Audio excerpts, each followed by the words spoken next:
Assalamualaikum.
Assalamualaikum.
Assalamualaikum. Waalaikumsalam warahmatullahi wabarakatuh. Waalaikumsalam. Waalaikumsalam warahmatullahi wabarakatuh. Sehat semua ya? Alhamdulillah. Alhamdulillah, Pak.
Kita udah 8. Oke, 9.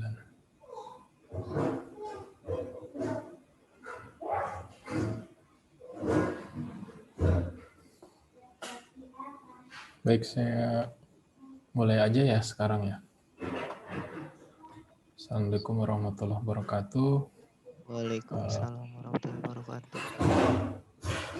Kita mulai diskusi malam ini. Sebelumnya saya mohon maaf karena kemarin saya berhalangan. Kemudian malam ini yang jadi concern adalah membahas hasil UTS kemarin. Kemudian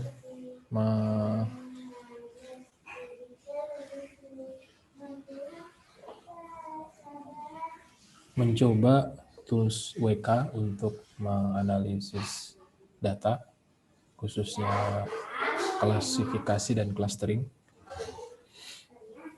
Juga sedikit saya singgung tentang Python menggunakan sklearn.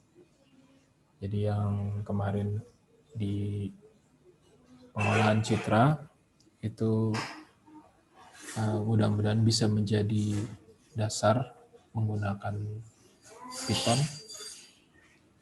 untuk data mining, khususnya yang menggunakan tools machine learning. Baik, kita mulai dari soal pertama, hubungan data mining, database, machine learning. Jadi dalam knowledge discovery,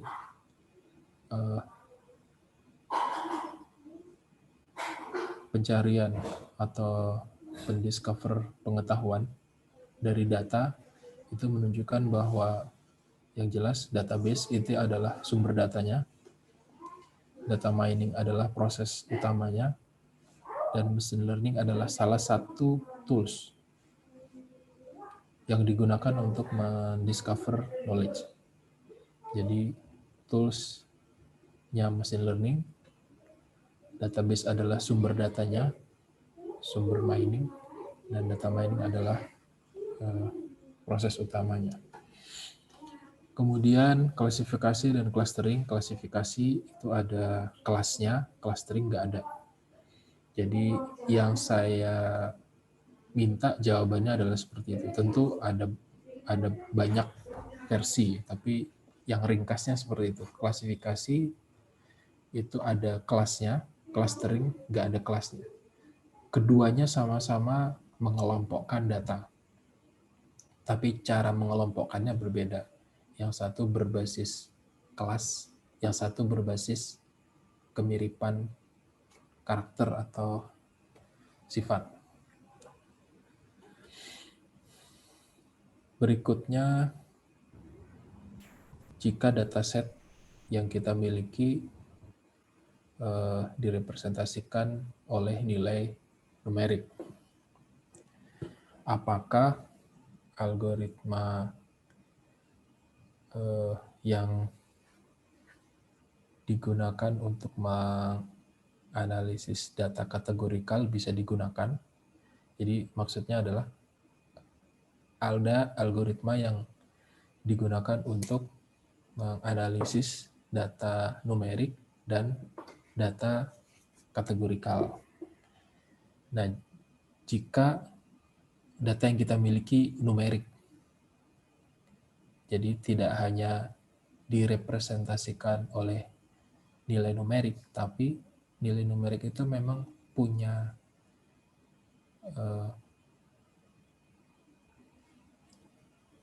peran dalam data itu sebagai nilai numerik, sehingga bisa dioperasikan secara aritmatik dan logik.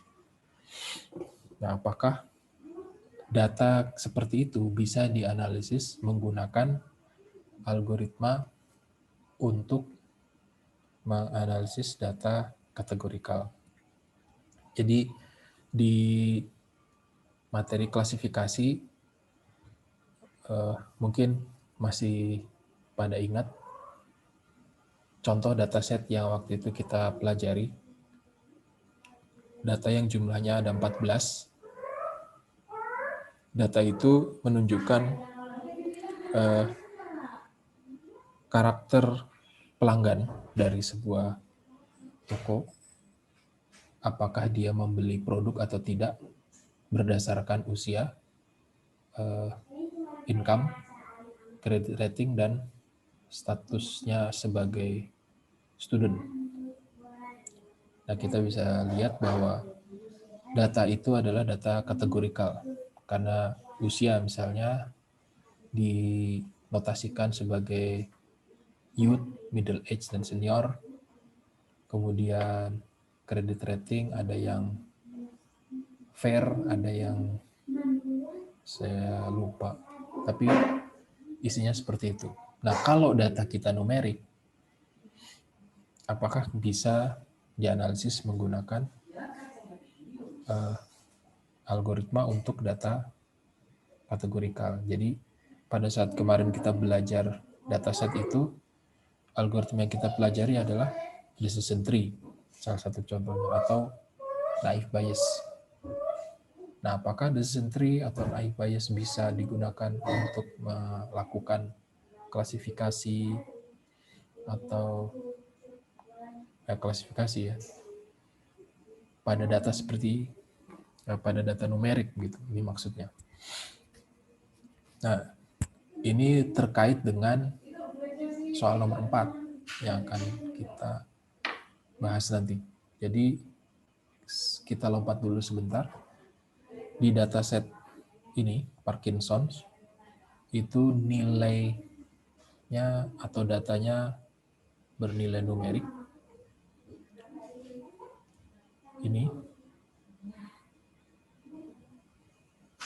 dari deskripsinya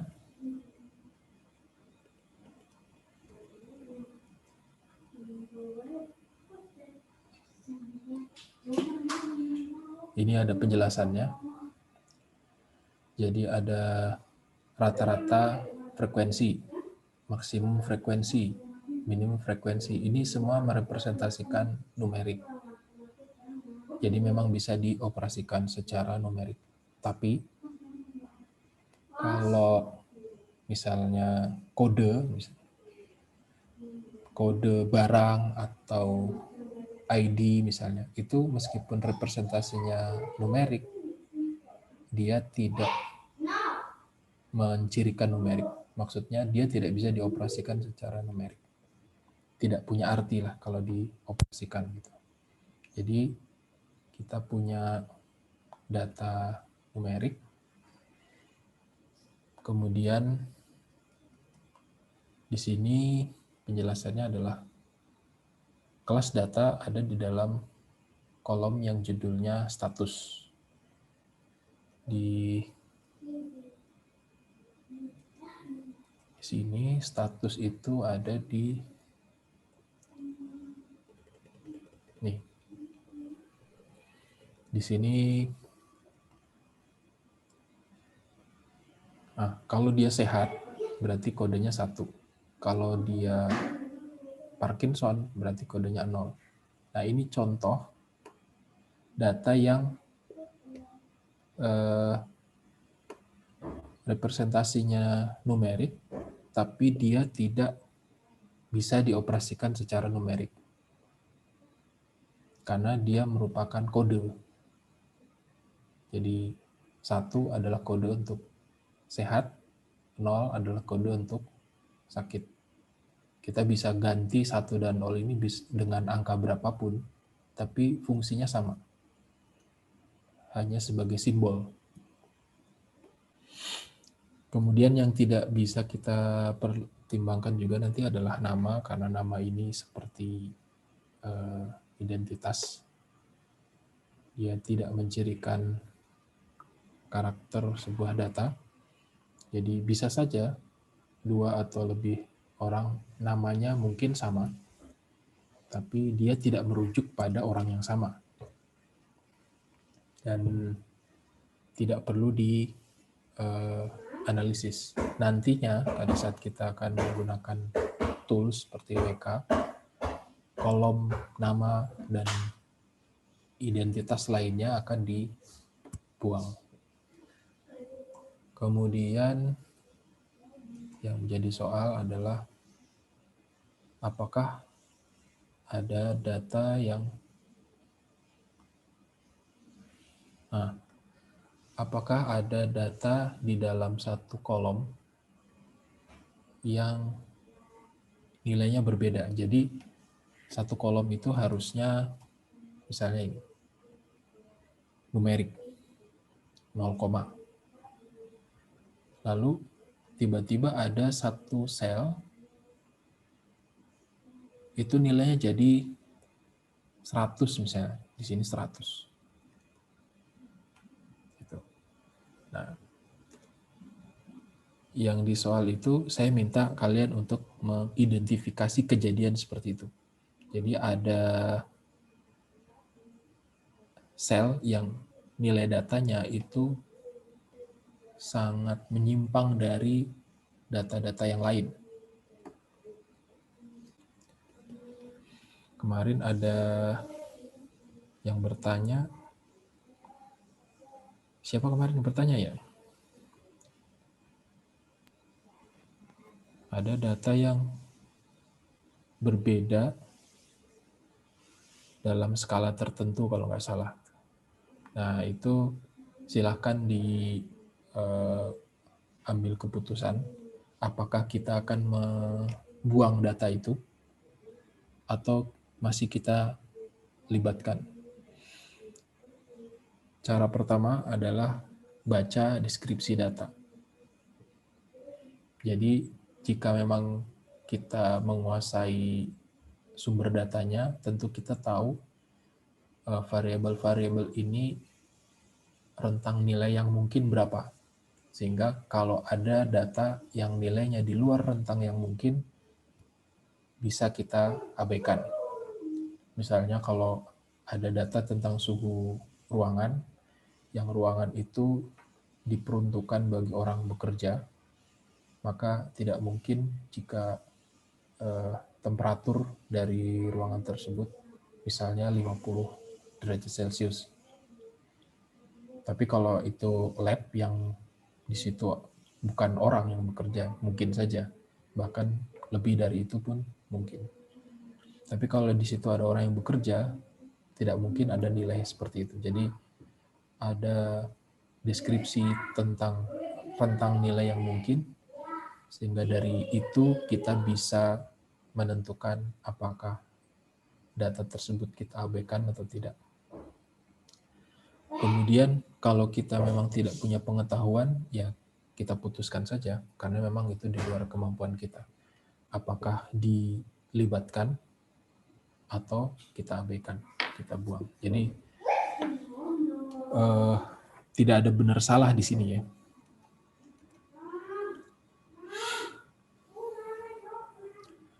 Nah, masalahnya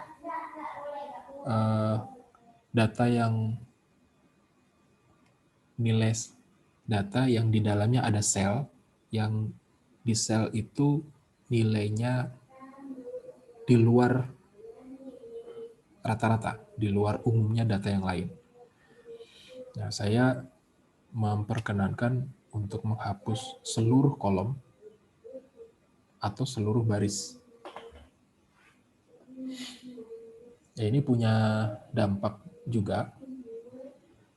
Kalau kita hapus seluruh kolom, maka ada satu atribut yang tidak dilibatkan. Ada satu atribut data. Jadi di deskripsi datanya ini ada 23 atribut. Jika kita hilangkan satu, tinggal 22 atribut.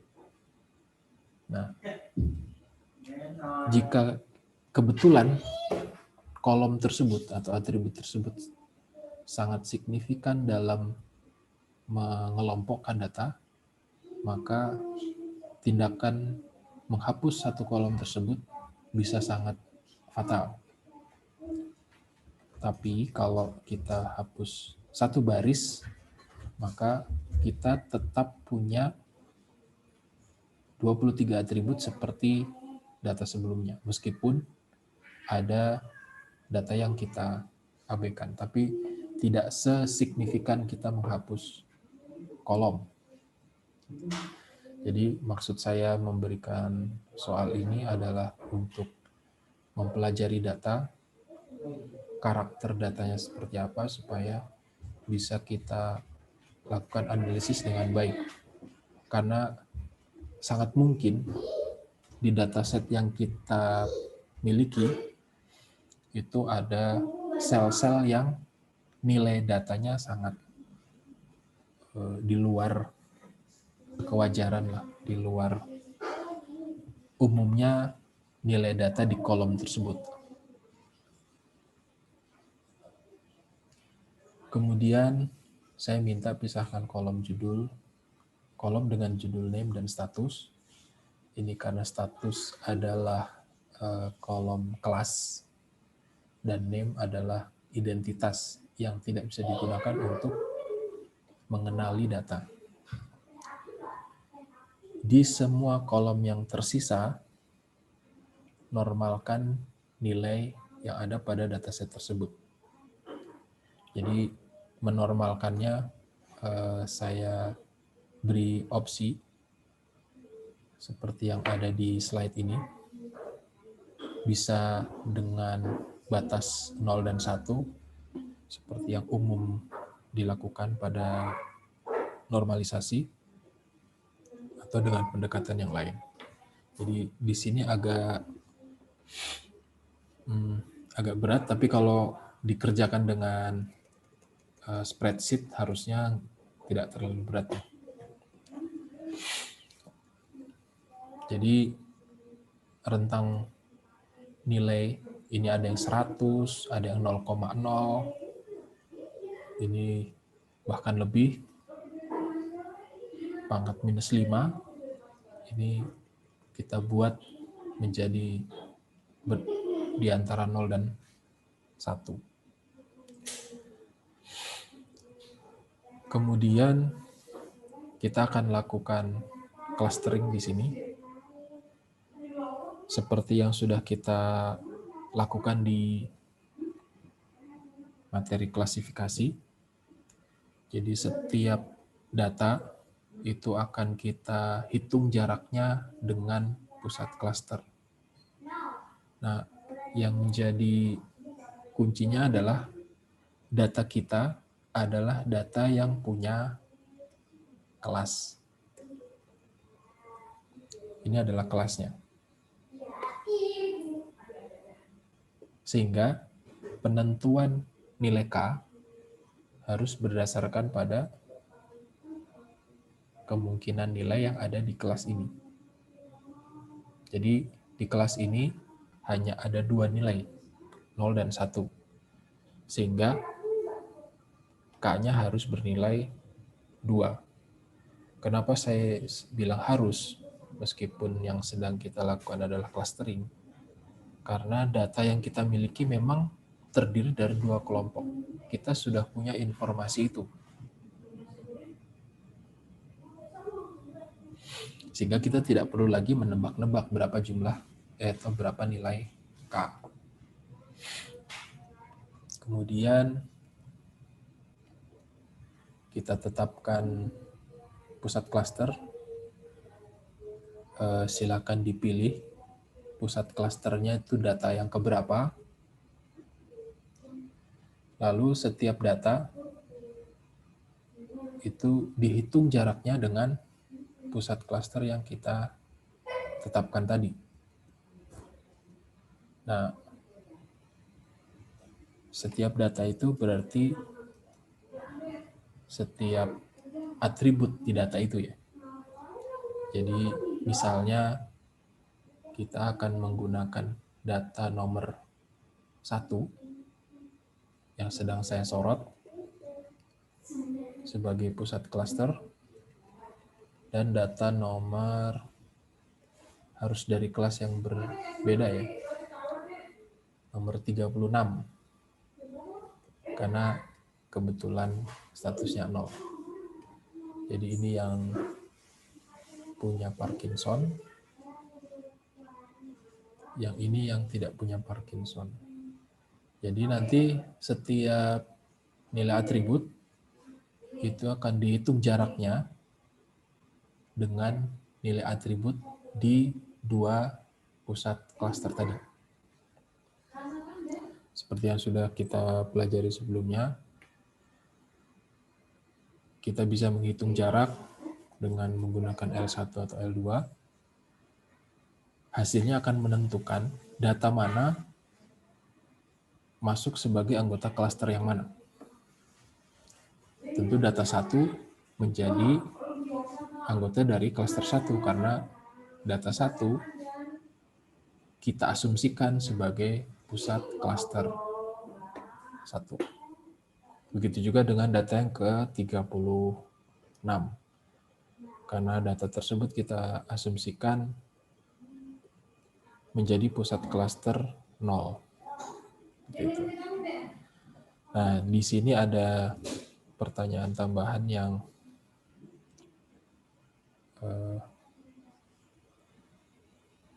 mungkin belum saya sampaikan.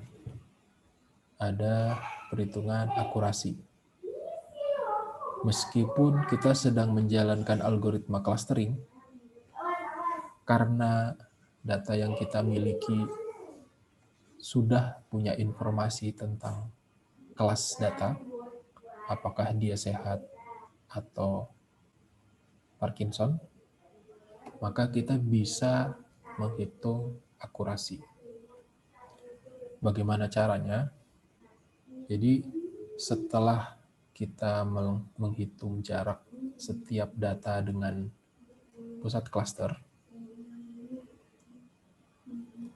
maka kita melakukan assignment. Mana data yang menjadi anggota klaster 1, mana data yang menjadi anggota klaster 0. Dari situ kita bisa mengetahui posisi data di klaster tertentu menggunakan informasi dari algoritma clustering. Nah, informasi itu kita bandingkan dengan fakta yang ada. Apakah data yang kedua itu satu kelompok dengan data pertama yang kita asumsikan sebagai pusat klaster 1. Karena faktanya memang data kedua adalah satu klaster atau satu kelompok dengan data 1. Begitu juga dengan data 3, data 4, dan seterusnya. Tapi untuk data ke-32, dia harusnya satu klaster dengan data ke-36 yang kita asumsikan sebagai pusat klaster 0. Lalu apakah algoritma yang kita gunakan tadi, meskipun hanya satu iterasi, berhasil mengelompokkan data yang ke-31 ini dengan data ke-36? Jika berhasil, berarti dia benar. Jika tidak berhasil, dia salah. Dan akurasi bisa dihitung dengan persamaan ini. Berapa kali dia benar terhadap semua data dikali 100%. Jadi kira-kira seperti itu alurnya. Nah, kita kembali ke pertanyaan nomor 3. Jika data yang kita miliki numerik, apakah kita bisa menggunakan algoritma decision tree misalnya, yang pada saat kita belajar klasifikasi, decision tree digunakan untuk membentuk tree dari data kategorikal. Jadi selain dinormalkan, data ini bisa juga kita kelompokkan. Seperti data usia di contoh materi klasifikasi. Jadi di contoh itu, usia punya 3 kemungkinan nilai, youth, middle age, dan senior.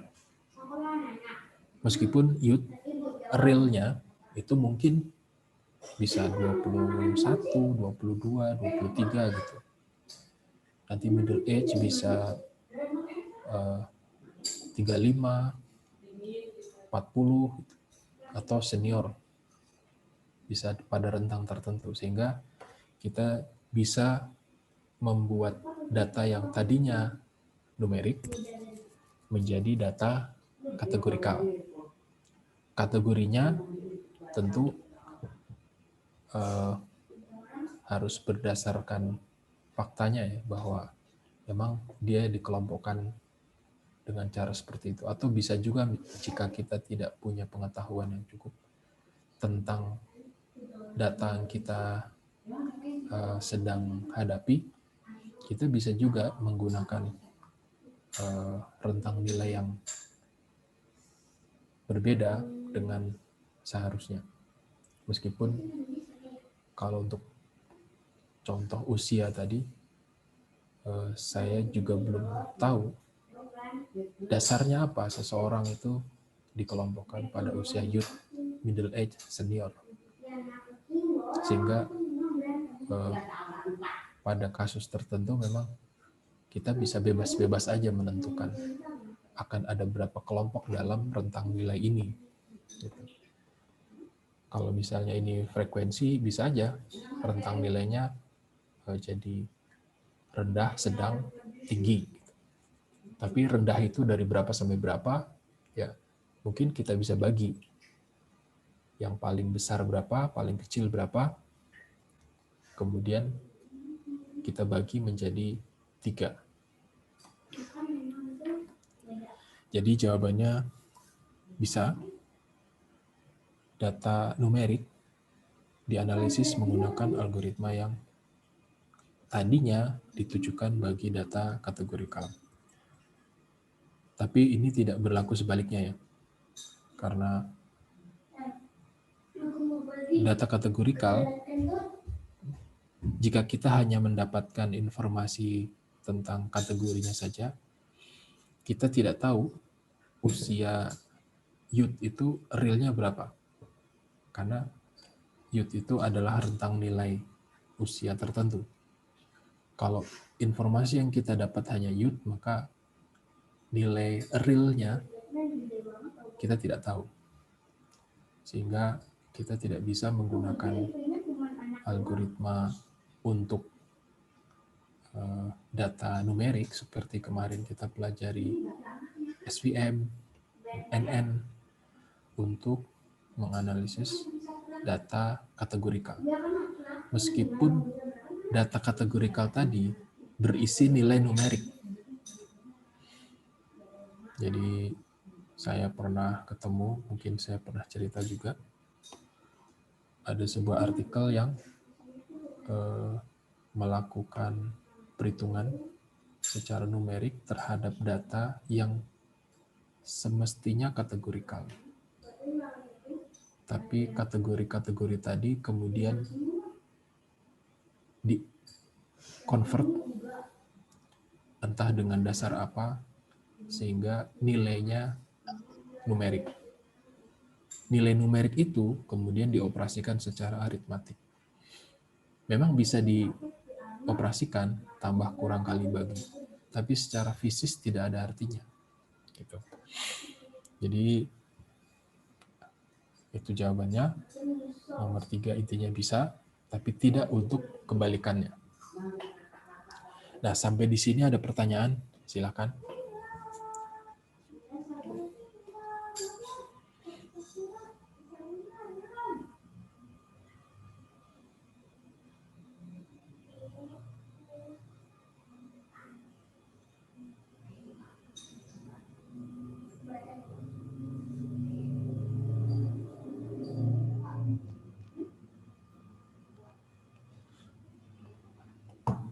Jelas ya? Allah Pak, jelas. Oke. Sekarang saya coba masuk ke WK sebagai bahan untuk tugas kelompok. Jadi ini adalah salah satu tools untuk data mining. basisnya adalah Java. Tampilannya seperti ini. Kemudian kita bisa menambah algoritma yang akan kita gunakan.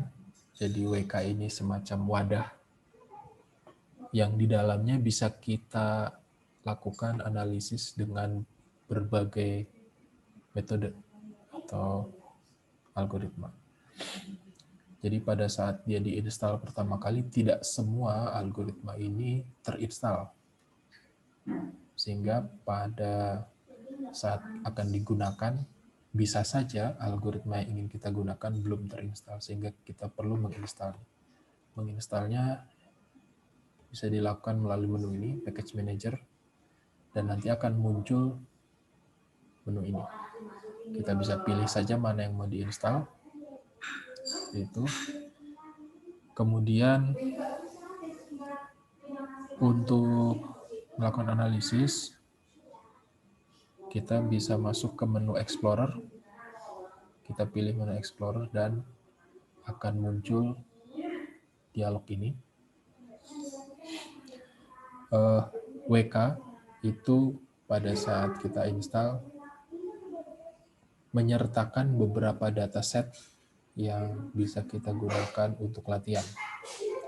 Lokasinya ada di dalam folder WK itu sendiri. Kebetulan saya pakai Linux. Jadi di dalam folder WK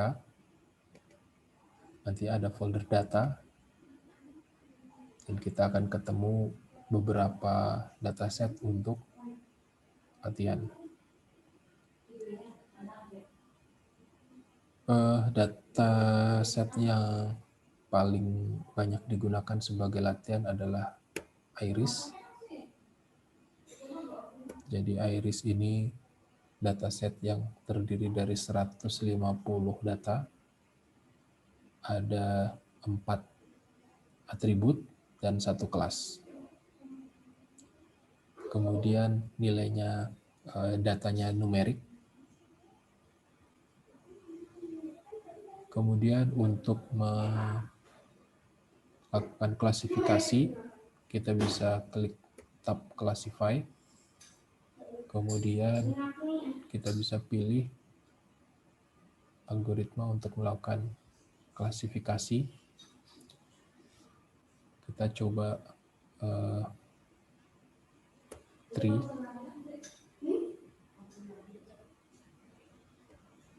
Sebagai jawaban dari pertanyaan nomor 3 ya. Jadi data Iris itu numerik. Kita akan analisis dengan decision tree. Kemudian kita tahu bahwa klasifikasi itu membutuhkan 2 jenis data, sehingga kita perlu membagi data yang kita miliki ke dalam 2 kelompok data. Yang pertama data training, yang kedua data testing. Data training untuk kasus decision tree itu akan menghasilkan tree. Decision tree yang terbentuk itu akan diuji dengan data testing. Jadi pada fase training, algoritma kita akan membentuk decision tree, membentuk rules, membentuk fungsi, dan akan diuji dengan data testing. Di sini ada beberapa skenario pembagian data. Yang pertama adalah percentage split. Data kita bagi secara fix, secara tetap. Yang ditampilkan di sini adalah data training. 66% ini adalah data training.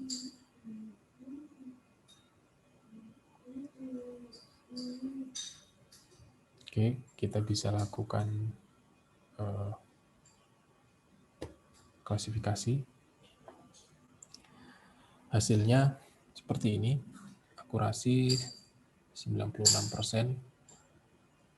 dari 51 data testing. Jadi kita punya 150 data, akurasinya dihitung dari data testing. 51 itu sama dengan 34%. Ini adalah data testingnya. 66% adalah data training.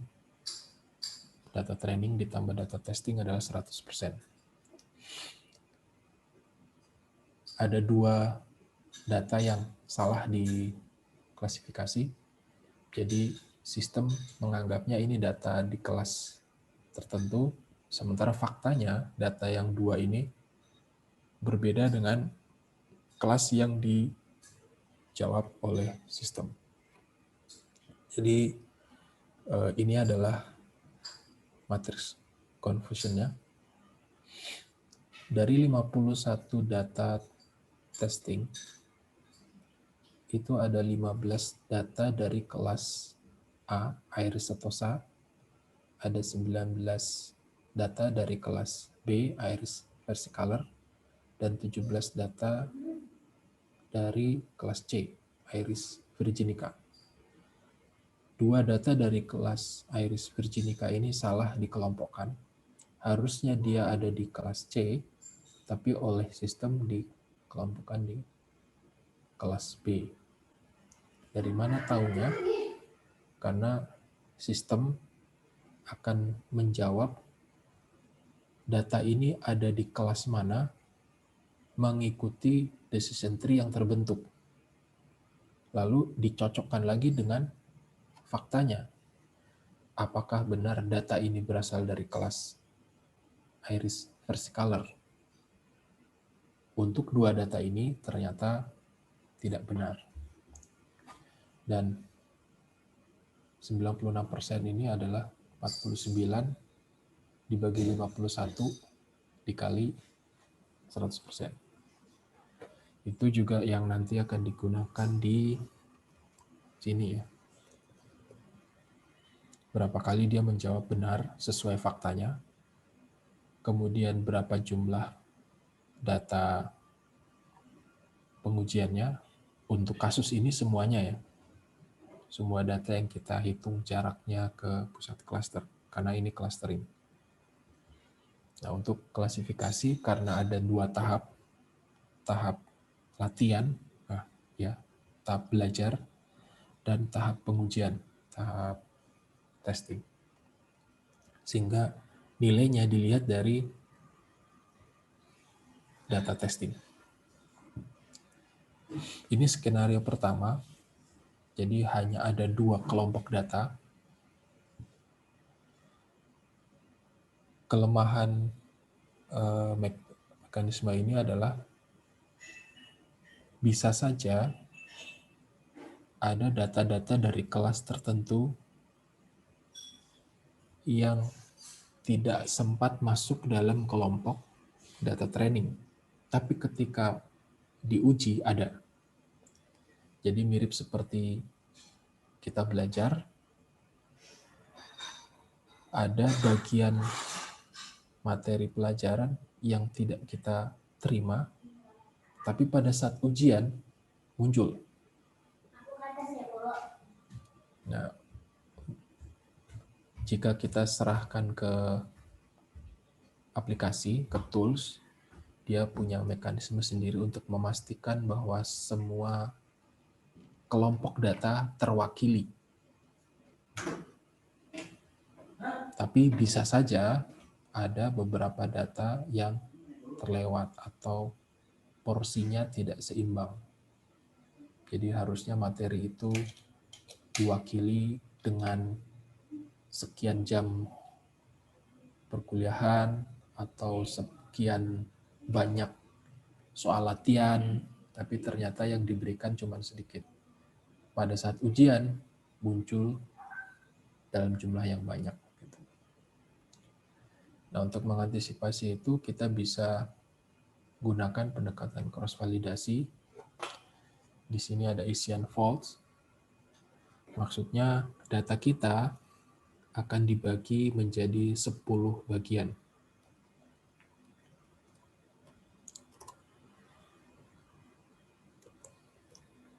Jadi misalnya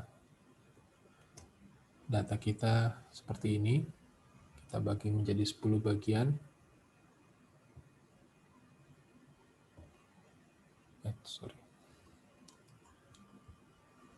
Jadi 1 dari 10 tadi kita jadikan sebagai data training. Jadi ini adalah testing.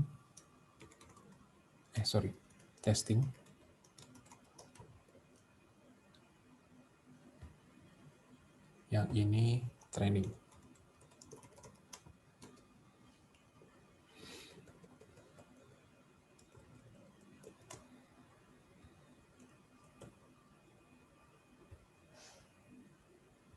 Nah, misalnya seperti ini.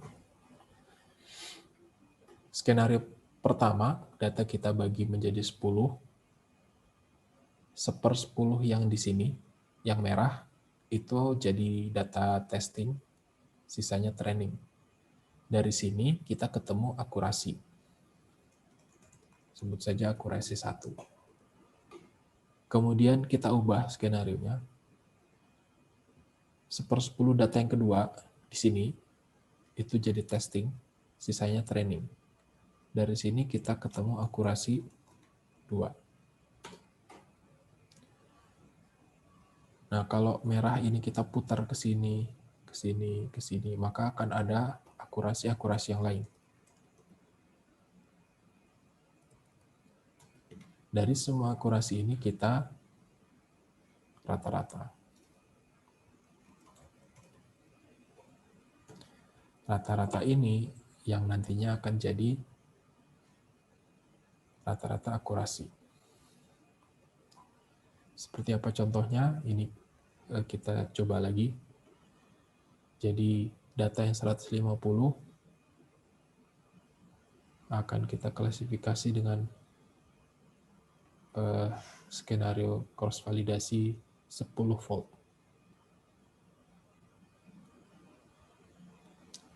Kita lihat di sini akurasinya dihitung dari 150 data. Dari semua data. Yang benar ada 144, yang salah ada 6.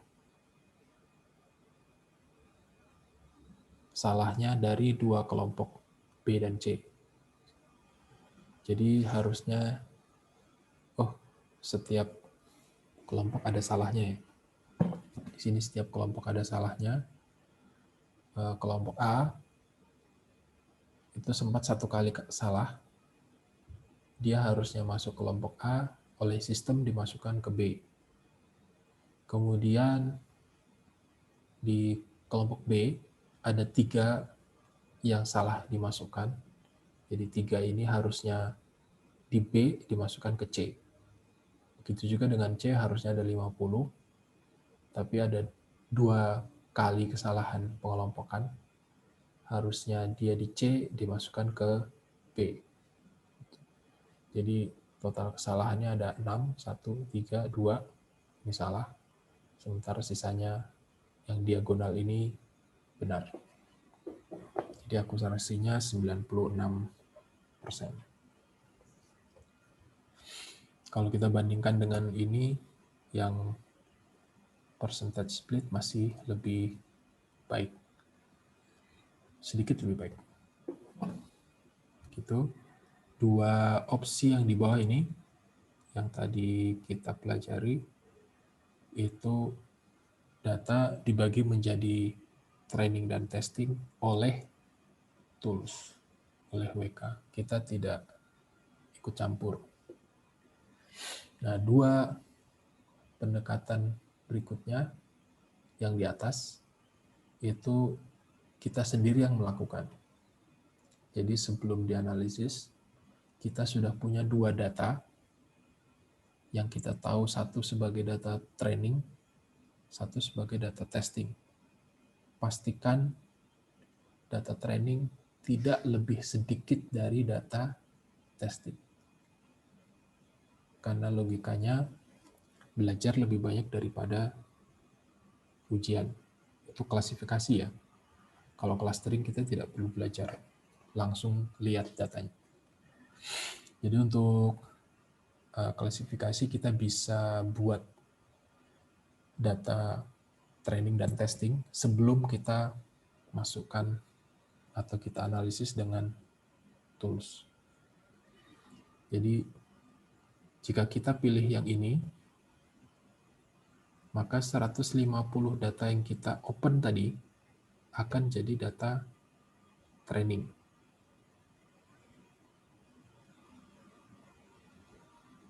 Tapi kita tidak bisa menggunakan ini sebagai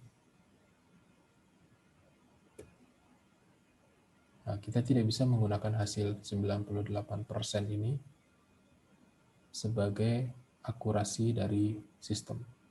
Karena kita tahu di sini fasenya masih training. Fase training itu adalah fase pembentukan decision tree, pembentukan rules, pembentukan fungsi. Jadi perlu kita uji. Ujinya dengan apa? Dengan data yang kita sudah siapkan juga sebelumnya sebagai data testing. Kebetulan memang tidak saya siapkan. Tapi skenario-nya seperti itu. Jadi dua opsi yang di atas ini itu adalah mekanisme membagi data yang kita lakukan secara manual. Jadi kita sendiri yang lakukan sebelum melakukan analisis di tools. Jadi dari sini sekilas tidak terlalu sulit ya dalam menganalisis data, apakah itu data numerik atau data kategorikal dengan menggunakan WK. Jadi saya pikir tidak terlalu memberatkan juga jika setiap kelompok melaporkan beberapa algoritma, penggunaan beberapa algoritma terhadap satu dataset tertentu untuk bisa melihat mana algoritma yang punya kinerja paling baik terhadap dataset tersebut. Gitu. Tidak keberatan kan ya? Jadi tinggal dipilih saja salah satu, ya ngobrol aja siapa memilih untuk menganalisis data dengan metode apa. Di sini bisa dipilih, nanti silakan dibuat laporannya lengkap dengan algoritma yang digunakan. Jadi secara umum seperti apa algoritma yang digunakan,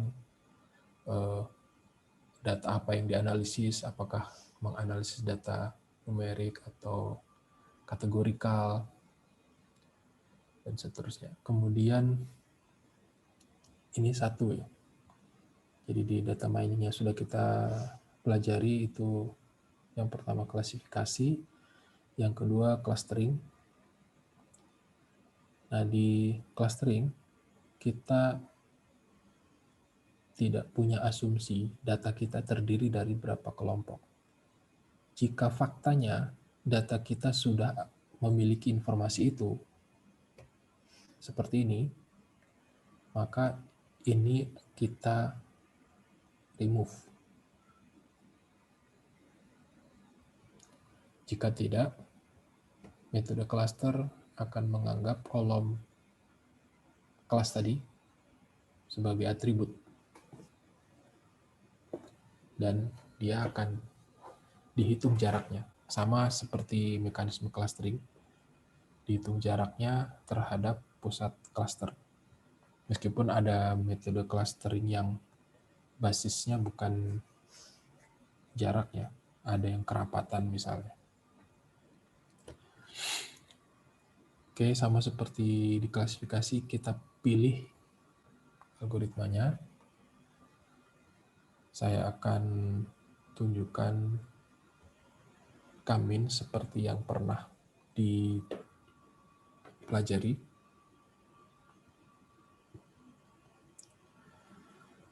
Kemudian kita bisa perbaiki argumennya. Minimal yang perlu kita perbaiki adalah jumlah klaster. Di sini default jumlah klasternya 2, karena sebagai prediksi jumlah klaster 2 itu menghasilkan perhitungan yang paling sedikit. Tentu 1 lebih sedikit, tapi tidak mungkin kita lakukan analisis dengan memberikan nilai klaster sama dengan 1. Berarti itu datanya memang tidak punya kelompok. Sekumpulan data itu satu kelompok, jadi tidak perlu dianalisis. Faktanya data kita terdiri dari 3 kelompok. Iris setosa, iris virginica, iris versicolor. Sehingga kita isikan nilai 3 di sini. Kita juga bisa pilih pendekatan menghitung jarak. Ada di sini ya. Kita bisa pilih beberapa metode ini. Sementara kita bisa gunakan nilai-nilai yang ada. Kemudian kita lakukan analisis. Nah, di sini diperoleh 3 kelompok. Kelompok 0 itu terdiri dari 61 anggota, kelompok 2 terdiri dari 39 anggota. Kelompok 1, 50. Kemungkinan besar kelompok 1 ini benar. Karena 3 kelompok tadi memang porsinya 50. Kelompok 0, 50, kelompok 1, 50, kelompok 2, 50. Dan ini adalah kelompok yang kemungkinan besar jumlah anggota-anggotanya memang berasal dari kelompok tersebut. Sementara kelompok 0 dan 2 itu pasti ada yang tertukar karena seharusnya mereka berjumlah 50. Kelompok 0 50, kelompok 2 50. Kemudian ada informasi tentang pusat klaster setiap kelompok. Kelompok 0 ini pusat klasternya di sini. Yang kemarin kita latihan itu data dengan 2 atribut, sementara di sini data dengan 4 atribut, sehingga pusat klasternya terdiri dari 4 data ya.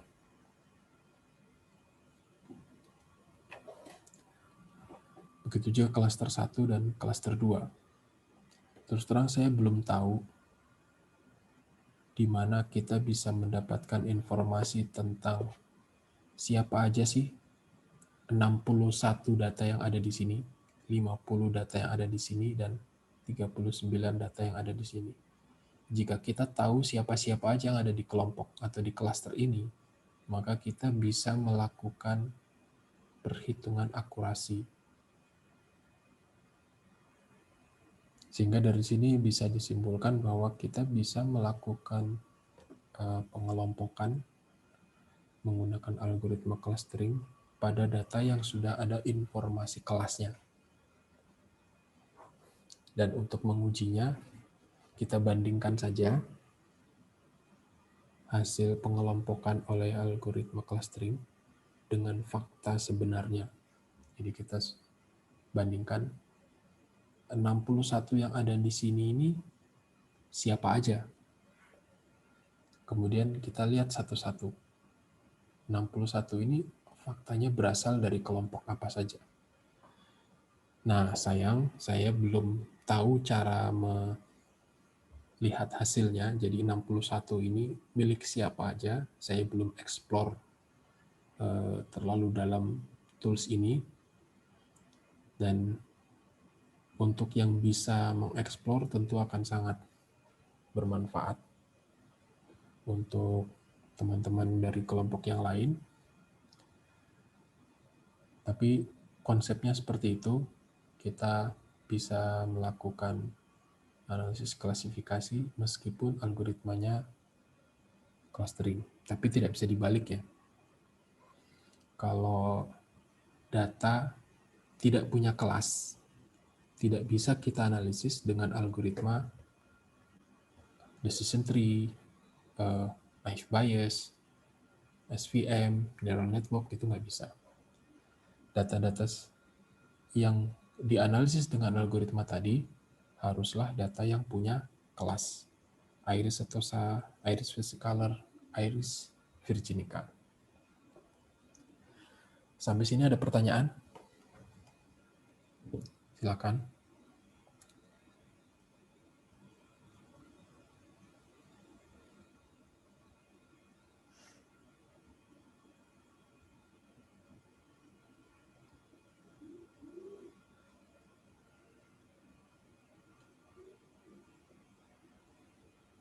Jelas ya?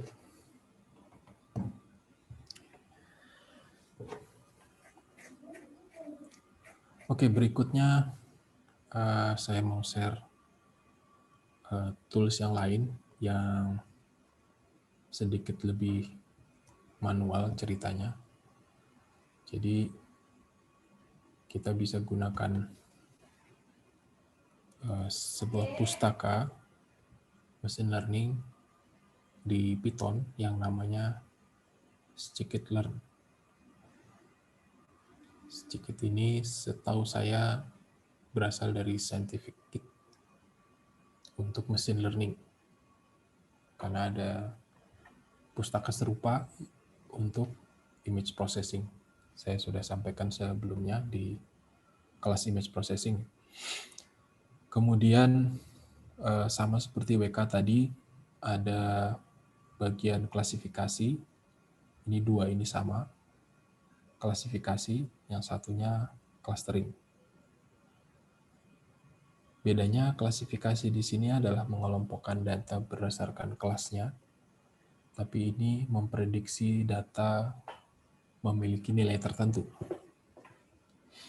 Jadi kalau diklasifikasi data ini masuk kelompok apa, kalau regresi data itu akan bernilai berapa. Kemudian satunya lagi clustering. Dan beberapa tools tambahan seperti reduksi dimensi, pemilihan model, preproses. Ini bisa kita gunakan misalnya untuk normalisasi, kemudian untuk pemilihan fitur, sehingga tidak perlu melibatkan semua fitur atau atribut dalam perhitungan. Baik, kita coba ke klasifikasi dulu. Di klasifikasi ada beberapa algoritma yang bisa kita gunakan.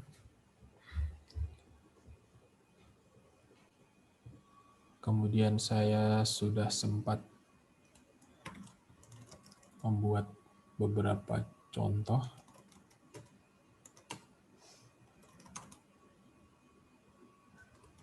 Ini salah satunya.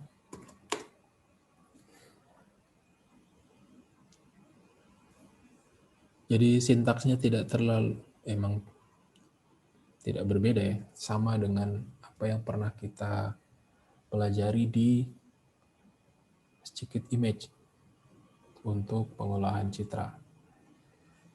Tapi konsepnya sama, kita harus memisahkan data yang kita miliki menjadi data training dan data testing. Nah, di sini lebih detail lagi. Ada data training untuk atribut, ada data training untuk kelas. Jadi ini kelasnya, ini atributnya. X ini adalah atribut, Y adalah kelas di mana atribut-atribut seperti ini berada. Nah, kalau tadi di WK,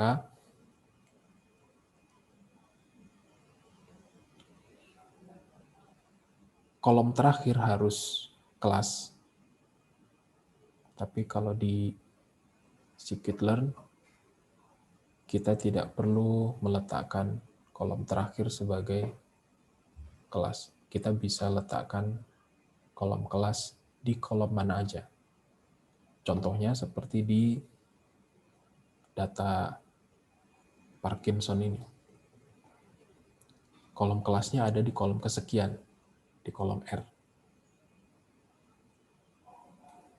Nah, di sini kita gunakan library Pandas. Pandas adalah library untuk membaca data, apakah itu dalam format CSV, dalam spreadsheet, Excel, JSON. Dia akan baca data tersebut untuk menjadikannya sebagai data tabular. Setelah jadi tabel, kita tentukan mana yang menjadi kelas. Di data ini, audit risk, ini data yang ada di UCI Machine Learning juga, bisa dicari di UCI Machine Learning. Kita coba di sini.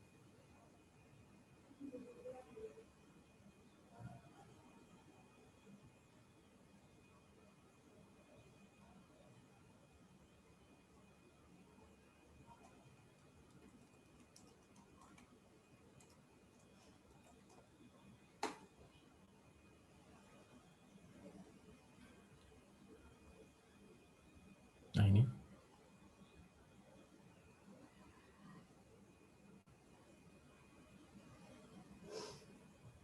Atributnya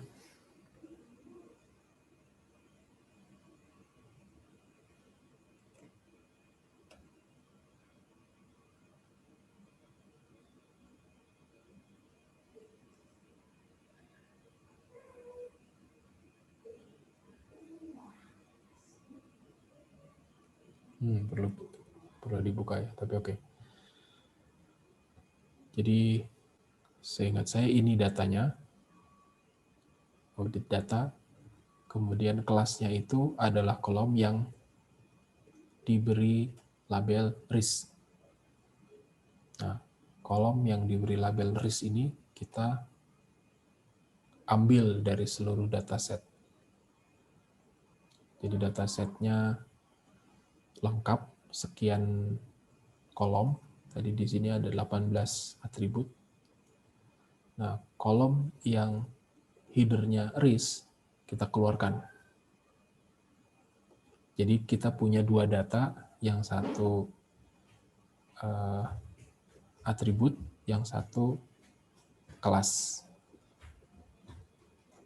Jadi kolom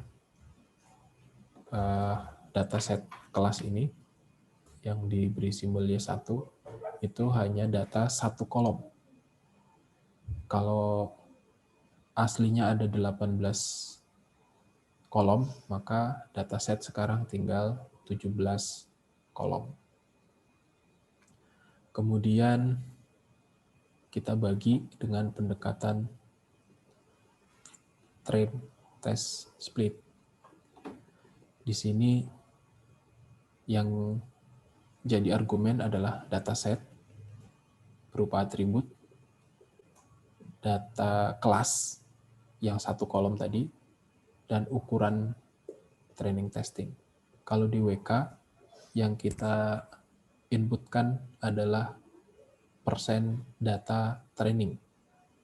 Di scikit-learn yang kita inputkan adalah persen data testing.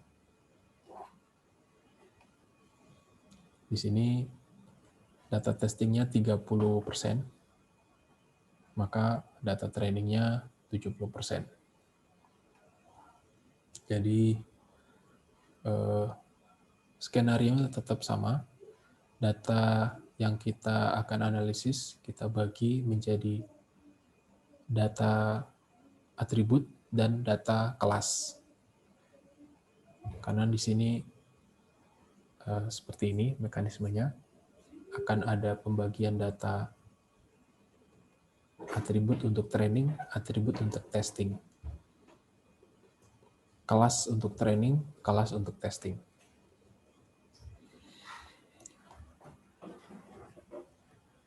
Kemudian di sini di contoh ini saya gunakan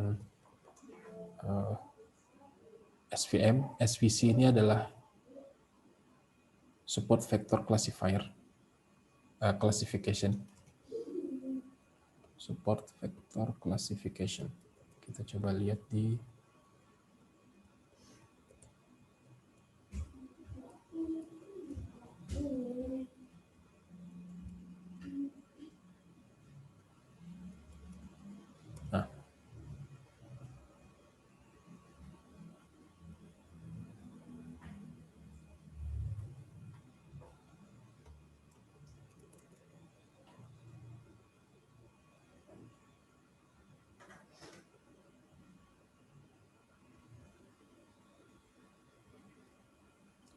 ini ada beberapa, ada yang classification, ada yang regression.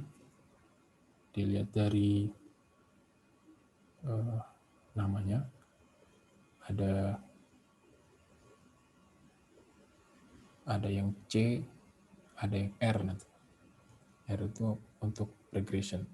Kemudian ini atribut argumen yang diperlukan untuk membentuk fungsi. Kemudian ini adalah fungsi fit untuk memetakan atribut dengan kelasnya.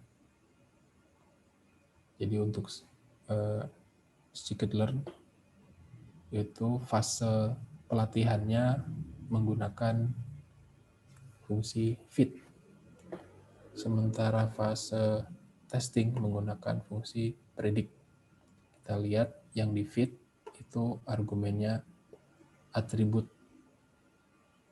training dan kelas training. Ini harus sama urutannya. Kemudian pada saat di testing, maka atribut tes itu akan dimasukkan ke fungsi yang dibentuk oleh fit ini. Fungsi yang dibentuk oleh fit ini akan menerima nilai-nilai atribut dari data testing. Hasilnya berupa prediksi. Di kelas mana data testing ini berada. Hasil prediksi ini kemudian dibandingkan dengan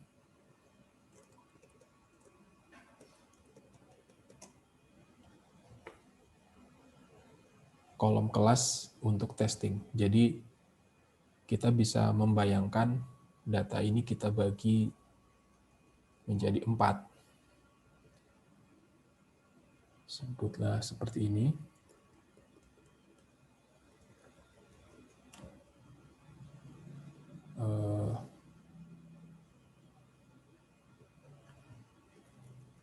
Ada 1, 2, 3, 4, 5 atribut.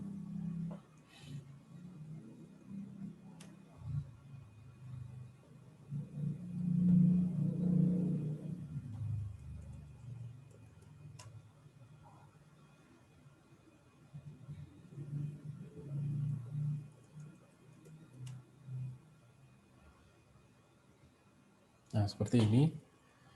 Kita bisa sebut ini sebagai X train, Y train, Y test, X test. Nah, ini pasangan-pasangannya harus sesuai. Jadi ini ada data 1, 2, 3, 4, 5, dan seterusnya.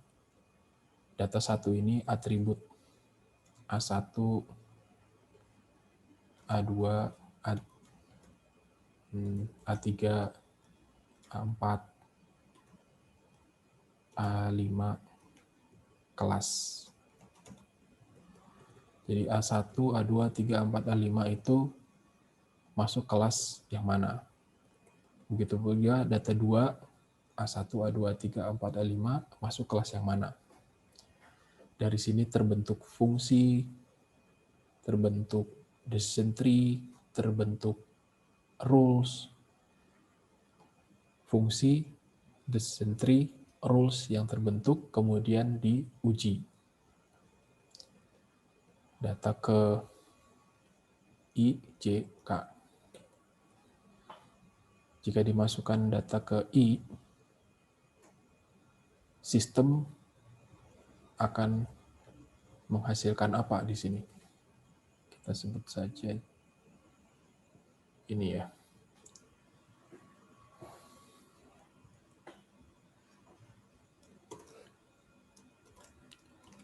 Y predict. Nah, pada saat testing, kita masukkan nilai data testing ke sistem, ke fungsi, ke decision tree, ke rules, lalu sistem akan menjawab, oh ini masuk kelas tertentu. Yang data J masuk ke kelas tertentu, data K masuk ke kelas tertentu. Apakah kelas yang disebutkan oleh sistem tadi sesuai dengan faktanya? Nah, kita bandingkan. Jadi, urutan datanya harus sama. Data ke I itu harus sama antara kelas yang diuji dan kelas yang diprediksi. Data ke J juga gitu, urutannya harus sama. Sehingga bisa kita bandingkan. Nah, jumlah data yang diuji, dari jumlah data yang diuji ada berapa data yang sama antara Y test dan Y predict. Jumlah data uji yang sama antara kedua kolom ini dibagi jumlah data uji itu adalah akurasi. Jadi skenario-nya yang dilakukan di sini seperti itu. Fit adalah training, predict adalah testing, hasilnya dibandingkan. Ada confusion matrix. Kita bandingkan antara fakta dengan hasil prediksi. Dari confusion matrix kita bisa ketemu yang seperti ini meskipun tidak terlihat. Kita bisa ketemu yang seperti ini. Ada berapa data dari kelompok A yang benar dikelompokkan sebagai A. Ada berapa data dari kelompok B yang benar dikelompokkan sebagai B. Ada berapa data dari kelompok C yang benar dikelompokkan sebagai C. Nah, data-data tadi kita hitung mana yang benar dibagi semua data testing. Kita dapat akurasi. Jadi tahapannya sama meskipun kita menggunakan tools yang berbeda. Jadi jika ada tools lain, mungkin ada yang menggunakan RapidMiner, menggunakan R misalnya, maka tahapannya pasti seperti ini. Kalau klasifikasi, kita harus bagi dulu data training dan data testing. Data training tidak boleh lebih sedikit dari data testing. Untuk menilainya, yang paling umum adalah akurasi. Jadi seperti itu. Jadi pada saat dia men-training, itu waktu yang dibutuhkan tergantung dari data yang kita miliki, algoritma yang kita gunakan, dan argumen-argumen ini. Saya tidak membahas detail tentang argumen-argumen ini, tapi secara umum alurnya akan seperti itu. Untuk klasifikasi. Kemudian silakan kalau ada yang mau bertanya.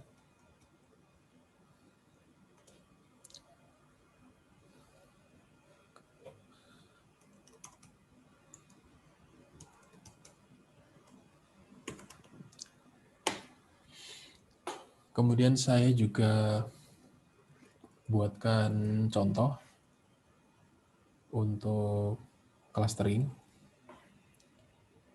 Data yang di cluster adalah iris. Ini versi yang berbeda dari iris. Ada beberapa nilai yang berbeda, tidak signifikan, tapi urutan kolom-kolomnya sama, kelasnya juga sama, komposisinya sama, maksudnya ada 150 data, terdiri dari 3 kelompok, masing-masing kelompok memiliki 50 data. Tahapannya juga sama, kita baca data tadi dengan pandas. Kebetulan ini berbentuk CSV, separated value, meskipun tidak dengan ekstensi CSV ya, tapi real datanya itu CSV. Datanya dipisah dengan koma. Kemudian kita ambil kelas. Di sini kita ambil kelas. Tidak seperti yang di SPM tadi. Jadi data yang kita baca di pandas, data yang kita baca di baris ke-13 itu adalah data yang memiliki header kolom. Jadi setiap kolom ada labelnya. Ini kolom apa, ini kolom apa, ini kolom apa. Kebetulan data yang dibaca di sini, data yang tidak punya header. Sehingga kita harus ngasih tahu. Baris pertama itu bukan header. Itu data. Kalau ini tidak diberikan, dia akan mengasumsikan bahwa baris pertama adalah header. Kemudian kita perlu memberitahu bahwa kolom kesekian ini namanya apa gitu. Jadi ini dibaca 2 kali, tapi yang terambil di baris perintah baris ke-6 itu hanya mengambil 4 kolom pertama yang akan jadi data. 1 kolom terakhir diambil lagi dengan perintah yang sama, seperti ini, tapi yang digunakan hanya kolom terakhir atau kolom kelima. Jadi dipisahnya belakangan. Kalau di sini, dipisahnya di sini. Nah, jadi kita bisa gunakan 2 pendekatan. Jadi ini bisa kita baca khusus untuk kolom dengan header tertentu. Tapi di sini kolom kesekian yang kita jadikan kolom kelas, atau di sini label. Kemudian ini konstruktornya, seperti tadi ya, ini konstruktor. Dan kita akan ketemu fungsi yang sama, fit. Masalahnya, ini adalah clustering. Asumsinya tidak ada informasi tentang kelompok data. Sehingga argumen yang diberikan adalah data, tanpa kelas. Meskipun kita tahu ada kelasnya di situ. Tapi contoh ini saya berikan untuk memberitahu bahwa data yang memiliki informasi kelas bisa dikelompokkan dengan algoritma clustering, tapi tidak sebaliknya. Data yang tidak memiliki informasi kelas tidak bisa dianalisis dengan algoritma klasifikasi. Kalau kita salah melakukan analisis, serta-merta kita klasifikasi data yang tidak punya informasi kelas. Jika menggunakan WK, maka kolom terakhir dari data itu akan dianggap sebagai kolom kelas. Nah, karena di sini tidak ada fase training testing, maka kita hanya akan ketemu fungsi fit yang di sini untuk training. Jadi fit di klasifikasi itu memetakan data dan kelasnya menjadi fungsi atau menjadi decision tree atau menjadi rules.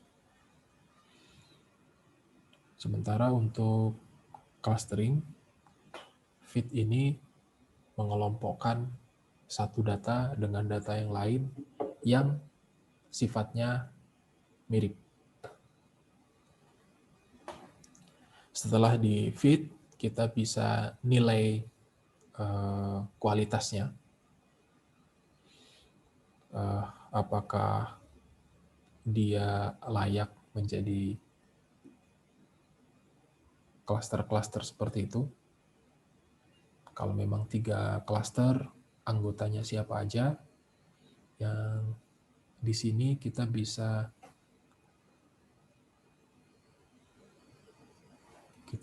tentukan akurasi dengan matriks kontingensi. Jadi ini adalah matriks yang sama dengan matriks confusion. Dia akan membentuk matriks confusion dengan cara membandingkan kelas.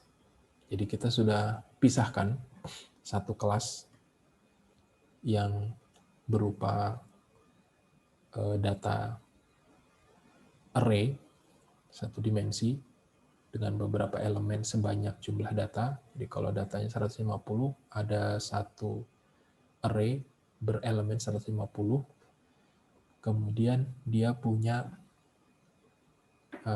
label. Jadi klaster yang terbentuk itu ada informasi siapa-siapa aja yang dikelompokkan dalam klaster 0, klaster 1, klaster 2.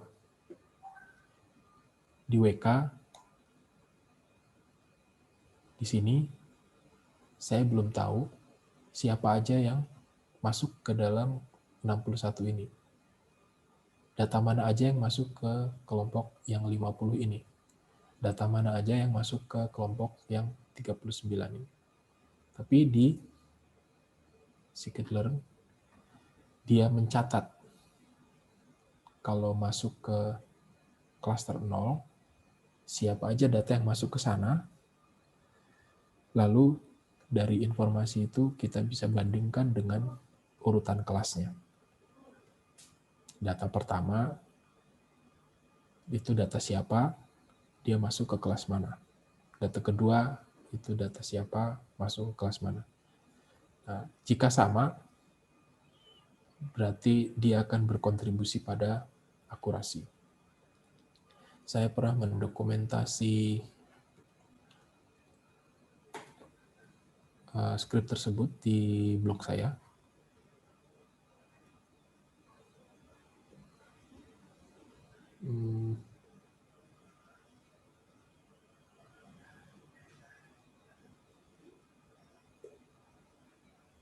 Nah, ini seperti conversion matrix. Di sini ada 2 kali kesalahan mengelompokkan data dari kelas B sebagai kelas C. Dan di kelompok terakhir, itu ada 14 kali kesalahan mengelompokkan data dari kelas C ke kelas B. Sementara yang kelas A itu tidak pernah mengalami kesalahan.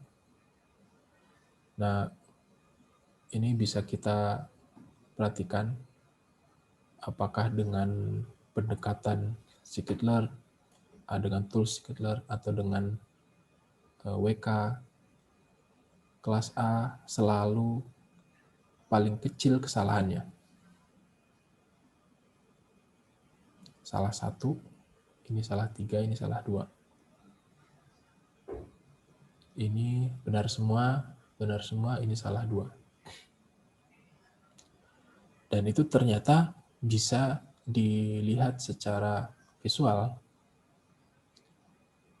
Ini kita bandingkan setiap atribut.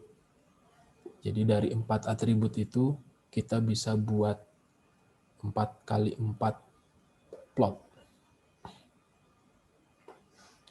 Atribut 1 dengan 2, 1 dengan 3, 1 dengan 4 gitu.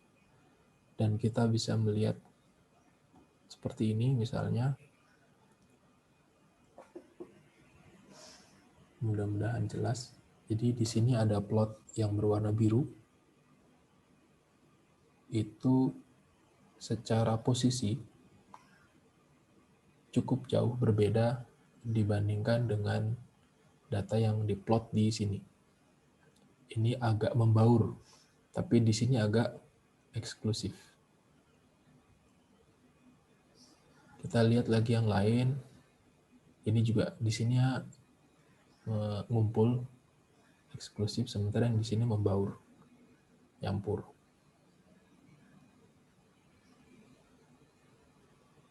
Ini karena sama, nggak bisa.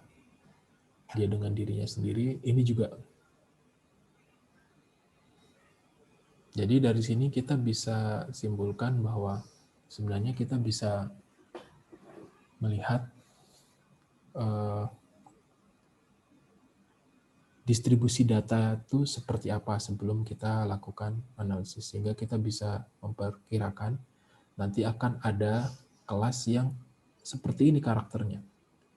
Dia akan dengan mudah dikelompokkan oleh algoritma apapun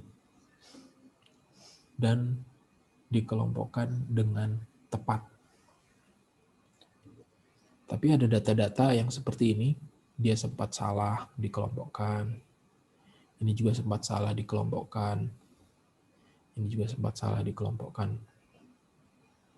Apalagi yang ini ya. Jadi total ada 16 kali salah nih di sini. Tuh. Nah, jadi mirip seperti yang di sini. Ada 39. Ini ada 36. Jadi kemungkinan ini adalah klaster Iris setosa. Kemudian ini adalah yang B itu apa tadi? Versicolor.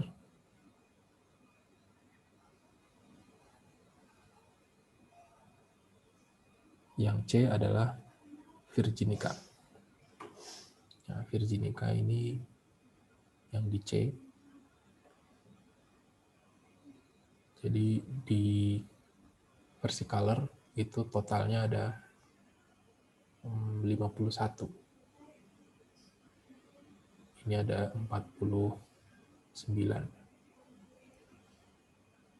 Tapi kalau di sini agak mirip ya dengan yang diperoleh di sini. Di sini ada 62. Di sini ada 38. Mirip dengan yang di sini. Ini 39, ini 61. Nah, yang pas 50 itu yang kelompok klaster 1, sehingga kita bisa simpulkan bahwa ini adalah dari Iris setosa. Ditunjukkan dari distribusi data-datanya. Dia sangat eksklusif, berbeda dengan yang lainnya. Data yang seperti ini akan mudah diklasifikasi, akan mudah di cluster. Nah, data yang susah itu data seperti ini. Baik, sampai di sini ada pertanyaan? Silakan.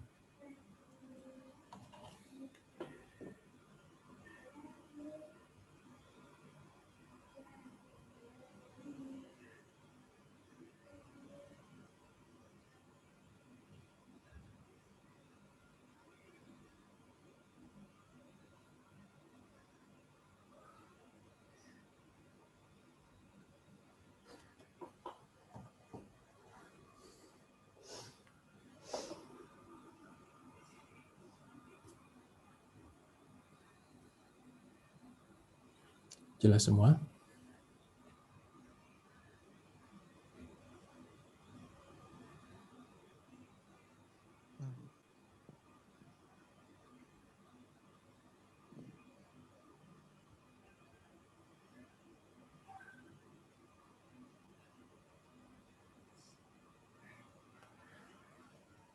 Oke, baik. Jika tidak ada pertanyaan, saya berharap memang tidak ada yang perlu ditanyakan, bukan bingung mau bertanya apa, karena ini akan jadi bahan untuk tugas kelompok. Jadi tugas kelompoknya akan melakukan mirip-mirip seperti yang saya jelaskan ini. Jadi silakan dipilih data set yang ingin dianalisis. Semua banyak tersedia di sini. UCM Machine Learning, Kaggle, kemudian analisis menggunakan tools apa saja. Saya berikan ilustrasi 2 tools, yang satu berbasis GUI, Graphical User Interface, yang satu dengan program sederhana. Boleh digunakan yang mana aja. Yang penting alurnya sama. Kalau klasifikasi seperti ini, kalau clustering seperti itu. Kalau klasifikasi harus data yang ada kelasnya. Kalau clustering boleh digunakan untuk data yang ada kelasnya atau tidak. Nah, jika ada yang menggunakan tools berbasis grafis seperti WK, saya sarankan agar setiap anggota kelompok melakukan analisis dengan algoritma yang berbeda, sehingga di akhir bisa disimpulkan bahwa data yang sedang dianalisis itu lebih cocok dianalisis menggunakan algoritma apa. Tentu dalam scope yang digunakan ya. Jadi sekian orang anggota kelompok yang dibandingkan hanya 4 atau ya sesuai banyaknya anggota kelompok. Jadi seperti itu. Nanti dibuat dokumennya sebagai laporan dan dikumpulkan sebelum UAS. Sampai sini ada pertanyaan? Sebelum kita tutup.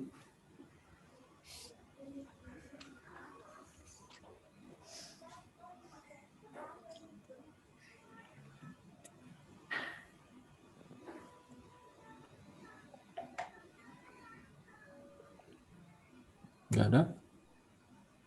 Saya ingin tanya Pak, untuk Ya. tugas, berarti setiap kelompok memilih datasetnya sendiri dan setiap anggota milih algoritmanya beda-beda gitu ya Pak? Itu saran saya ya. Karena Tapi untuk lapor, ya? Kalau secara visual kan sebenarnya kita tidak terlalu banyak effort. Paling nanti pada saat bikin laporan ada penjelasan tentang seperti apa sih algoritma yang kita gunakan ini. Ada deskripsinya secara global, secara ringkas, baru dilaporkan hasilnya seperti ini, baru nanti disimpulkan di akhir mana yang paling baik. Berarti laporannya tetap satu kan Pak ya? Enggak Satu. dipisah. Di Oke. kompilasi. Digabung setiap kelompok satu, tapi satu itu berisi laporan masing-masing anggota kelompok.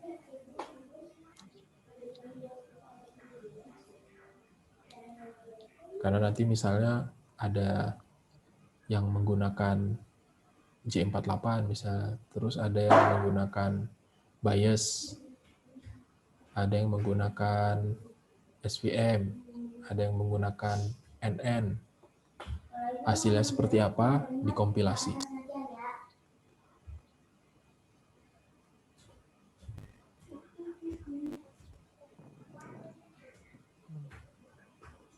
Ada lagi? Berarti nanti ininya dimasukkan Pak ya? Apa namanya? Langkah-langkahnya gitu. Oke.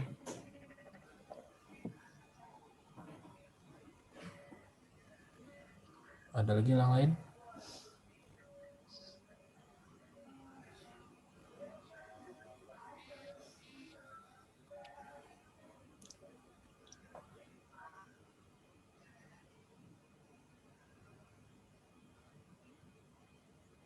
Oh ini, jangan lupa presensinya di chat sebelum saya tutup. Pak, maaf, untuk software Ya, apa silakan. enggak ya? Boleh pakai Rapid Miner? Boleh. Ayo. Boleh.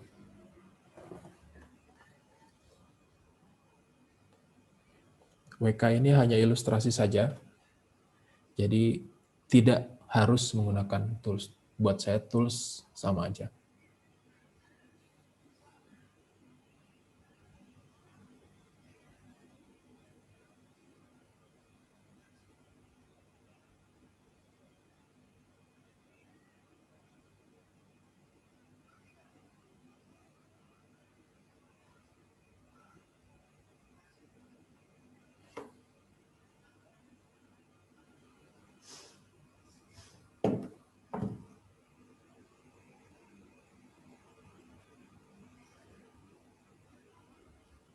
Sudah semua?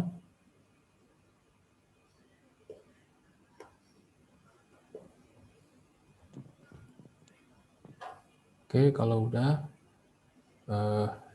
untuk diskusi malam ini saya akhiri sampai di sini. Kita ketemu lagi Senin depan.